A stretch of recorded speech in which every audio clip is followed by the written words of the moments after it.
देखिए गुरुजी, आखिरकार मैंने संजीवनी बना ही ली।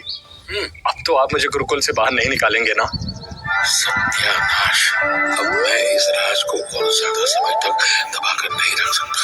ये उदंड 10 साल से कोशिश कर रहा है। एक लोहे के बर्तन में इसने संजीवनी बना ली। क्या किस्मत है, मैं 400 साल से कोशिश कर रहा हूँ और फिर भी सफल नहीं हो पाया।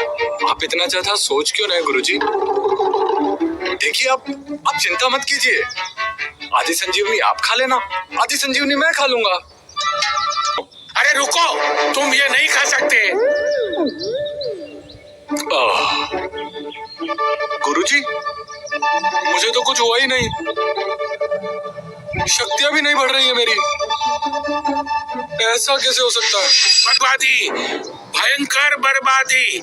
अरे तुम खुद अंदर से इतने कमजोर हो कि संजीवनी तुम पर कोई असर नहीं कर सकती। नहीं रख सकता हूँ। अथर्व, मैं तुम्हें अमर होने का ज्ञान दे रहा हूँ, तो मुझे ध्यान से सुनो और उत्तेजित होकर इसका प्रयोग मत करना, वरना तुम्हें मनचाहा परिणाम नहीं मिलेगा।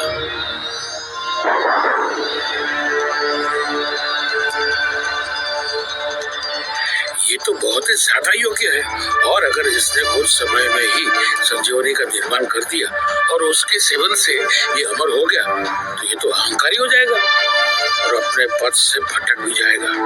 इसलिए मैं इसे वक्त रहते ही बता दूंगा कि इसमें संजीवनी के निर्माण और सेवन की योग्यता नहीं है।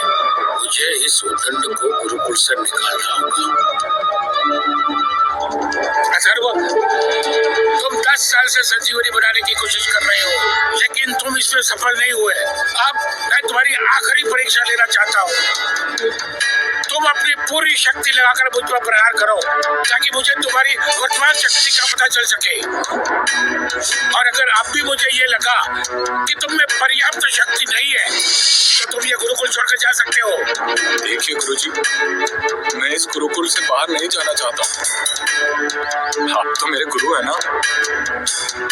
इस संजीवनी को बनाने के लिए मैंने 10 साल तक प्रयास किया है, और मैं आप पर प्रहार नहीं कर सकता हूँ गुरुजी। जैसा कहा गया है वैसा करो अथर्व। ठीक है गुरुजी, आप कहते हैं तो मैं अपनी शक्तियों का प्रदर्शन करता हूँ आप पर। लगा लो अपनी पूरी ताकत अथर्व।